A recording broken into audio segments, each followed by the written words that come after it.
Bonjour à vous tous dans cette nouvelle vidéo dans laquelle je vais vous expliquer quelques astuces pour reconnaître les noms féminins et donc les différencier des noms masculins.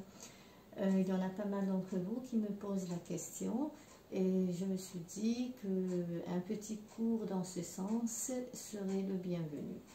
Voilà, donc pour les noms féminins, nous savons que pour reconnaître un nom, nous pouvons mettre devant ce nom un déterminant. Ici, j'ai comme déterminant, j'ai l'article défini et l'article indéfini, là et une. Alors, pour reconnaître un nom féminin, on va dire que ça ne va pas être dans 100% des cas, mais dans un grand pourcentage des cas, si le mot il se termine par une de ces terminaisons, eh bien, on va dire 95% vous avez 95% de chances pour que votre mot soit féminin.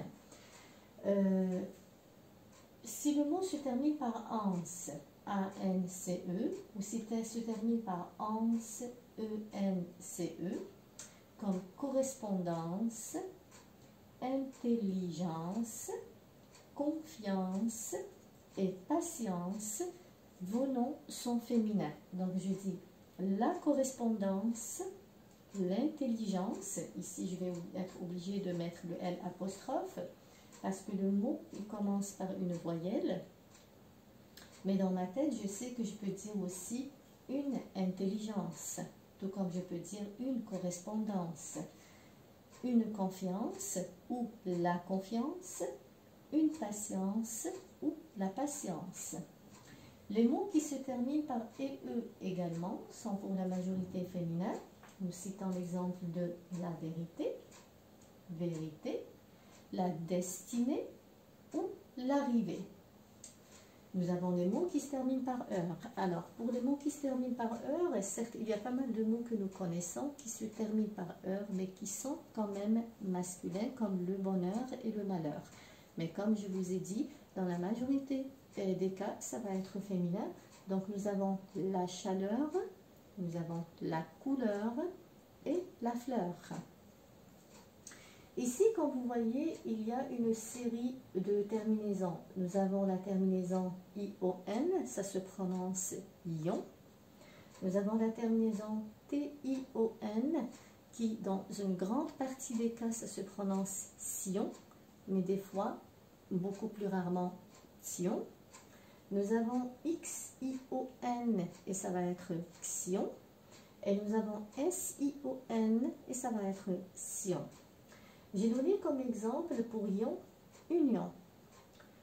Pour TION, dans le sens, avec la prononciation sion, nous avons la nation. Nous avons aussi le mot prononciation qui se termine par TION aussi. Et on dit la prononciation. Nous avons la question qui se termine par TION. Nous avons la réflexion pour XION et l'impression, une impression pour SION. Nous avons aussi les mots qui se terminent par TE accent aigu. Donc, TE accent aigu. Le E accent aigu, ça se prononce E en français. Donc, ce sont les mots qui se terminent par T.